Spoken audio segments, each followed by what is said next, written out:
Je vais raconter cette histoire sous forme de livre, de roman. Et puis voilà, j'avais envie d'y mettre des dialogues. Et puis on développe aussi des personnages. On fait le zoom sur certains personnages. Voilà, c'est vraiment le scénario qui m'intéressait.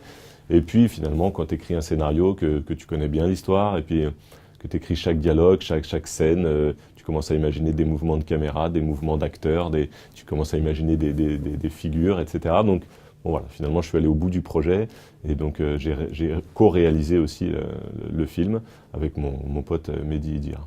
Le handicap, c'est quand même un sujet un peu tabou encore, qu'on connaît pas bien. Et là, on est au cœur du handicap. C'est un huis clos dans un centre de rééducation avec des personnes lourdement handicapées, paraplégiques, tétraplégiques, traumatisés crâniens. Donc voilà, déjà, c'est faire connaissance avec l'intimité du handicap et notamment le quotidien qu'on connaît pas forcément. On n'a pas éludé les sujets les plus intimes, notamment le quotidien, même les gestes les plus élémentaires comme se laver, aller aux toilettes, s'habiller, manger, comment on fait quand on est tétraplégique et qu'on n'est pas autonome. Donc ça, si on refuse de parler de comment on va aux toilettes, on passe à côté de l'essentiel. Parce que c'est quoi le premier truc d'un tétraplégique? C'est qu'il peut pas être tout seul dans les gestes les plus intimes. Donc ça, évidemment, on tenait à l'aborder, même de manière des fois avec de l'autodérision. En tout cas, voilà, on a essayé d'éluder aucun sujet lié au handicap. Mais après, une fois qu'on est dans l'intimité de ce handicap, c'est montrer que ce handicap, il est aussi plein de vie, plein d'humanité, plein d'énergie et notamment plein d'humour. Il faut savoir que le milieu handicapé, c'est un milieu où on rigole beaucoup avec un humour des fois très très dur, très noir. Mais en tout cas, il y a énormément d'humour. Ça, c'est pas moi qui l'ai inventé. C'est pas moi qui ai décidé de faire un film drôle sur le handicap. Le handicap, il regorge de vannes, de chambrettes entre les personnes handicapées. Et ça c'était aussi un des objectifs de montrer cette vitalité-là. À un moment, le personnage de Farid dans le film, il dit à son pote, tu verras, tu verras, le handicap restera toujours ta première identité.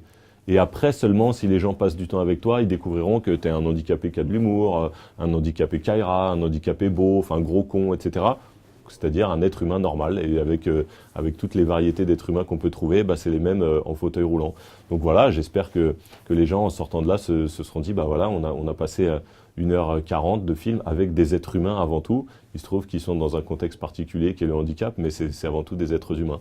Et peut-être quand ils sont sortis du film et qu'ils ont croisé dans la rue quelqu'un en fauteuil roulant, peut-être ils l'ont regardé un peu différemment en se disant, tiens, j'ai l'impression d'un peu mieux comprendre ce qu'il peut vivre.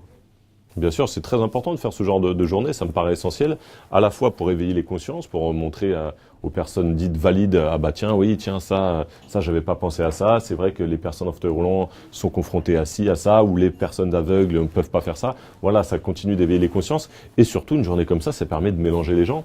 Le monde du handicap, c'est encore un monde un peu tabou, on n'en parle pas beaucoup, on connaît pas bien leur quotidien. Et si ce genre de journée peut permettre d'échanger, que les gens dans les deux sens échangent leurs problématiques, leurs envies, leurs idées, leurs contraintes, j'aime bien que les gens se parlent, donc une journée comme ça, je pense que ça va dans le bon sens. Et puis surtout, amusez-vous, parce que j'imagine cette journée-là, elle est faite pour ça aussi, donc à bientôt, amis courbevoisiens.